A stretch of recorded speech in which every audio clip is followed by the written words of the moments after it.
So here's a pair of trainers that I picked up for £38.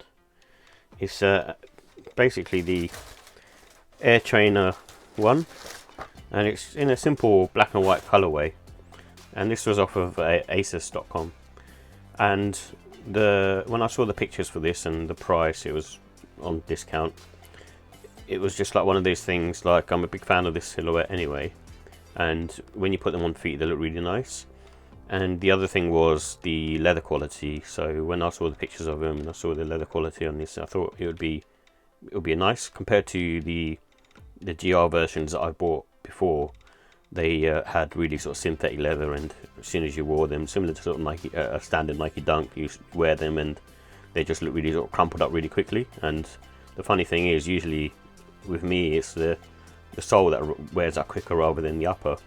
But in this case, it's the upper that just looks shockingly. It's just a simple colorway, so that's the reason why I bought it. It's just black and white, and it just feels slightly more premium than the other ones. Kind of similar to the Shima Shima, but the Shima Shima is all suede, whilst this is something that can be worn like all the time during sort of the autumn winter as well. So even though it's a white sneaker, I think it would be quite easy to sort of clean off as well.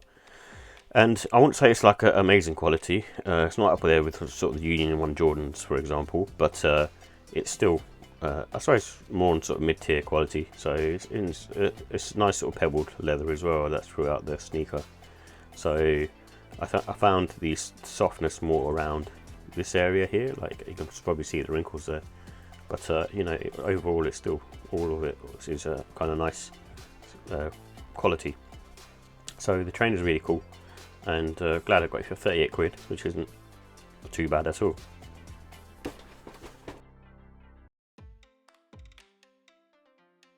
So here are the details for the Nike Air Trainer White Black.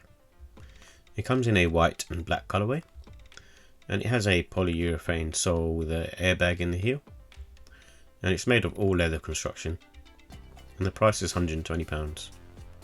So with the comfort and sizing on this one, I feel like they have more of a medium to firm sole. It does feel sort of nicer on foot, and it feels slightly lower to the ground, and it also has more of a flat sole. They were previously used as a strength training trainer, and that's the reason where it's got its name as Trainer 1, so it's more for sort of strength and weightlifting. And the wearing time for these is probably around the sort of 6 to 10 hours. Reason being is the leather is sort of more, slightly on a thicker cut and slightly more better quality, and there's sort of pebbled leather throughout it, so I think that'll take a little while to sort of wear in. And then I also think you can go true to size on these. True to size works well. I tend to go up half size because I have a wide foot and just like a little bit more room in the toe box, but true to size will definitely work.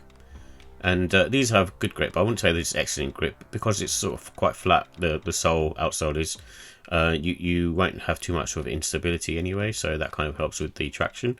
But there isn't too much traction on this particular trainer. So with the look and style, I'm a big fan of this silhouette, and it came out sort of late 80s, and it's just one of those sort of cooler Nike trainers, especially with the Nike Air. With the Nike Air on the heel, and the cross strap around the front of the trainer, just to sort of lock you in place. It's just a cool, really sort of retro look to it, and the rugged sort of outsole. And like I mentioned, these were originally designed as a weightlifting gym trainer, so that's why it has that sort of aesthetic to it. And the colours on this is just a simple black and white colour, so whether you call it panda or whatever, but just goes with everything really. And with this one, I think spring autumn is probably a good time for these, but obviously being a sort of primarily leather sneaker, you can wear them in winter. I just don't like wearing white trainers in the rain, because when you end up getting them sort of waterlogged and that kind of thing, the leather seems to sort of show more sort of wear and tear than a black sneaker would. And these, I think you can dress up sort of casual, and then maybe even towards a smart casual end, because they're a simple colourway. And you can go with the white laces that come with it, but you can also try sails. Sails are a good thing, and like an in thing at the moment, and same with black. So with the final thoughts, it's got really good quality leather. It's not premium, but it's still very good, and and if you're like a fan of sort of trainer ones and want something with sort of better quality leather, this is the one to get. And these have sort of neutral colours. Like I said, it's just a simple black and white colour, and it just matches with everything. And it's a timeless trainer, so an Air Trainer 1 is probably more for the older crowd out there, and It's one of those trainers that, if you remember, sort of in the late 80s, it's another one of those that came out and people just went a bit crazy for them as well.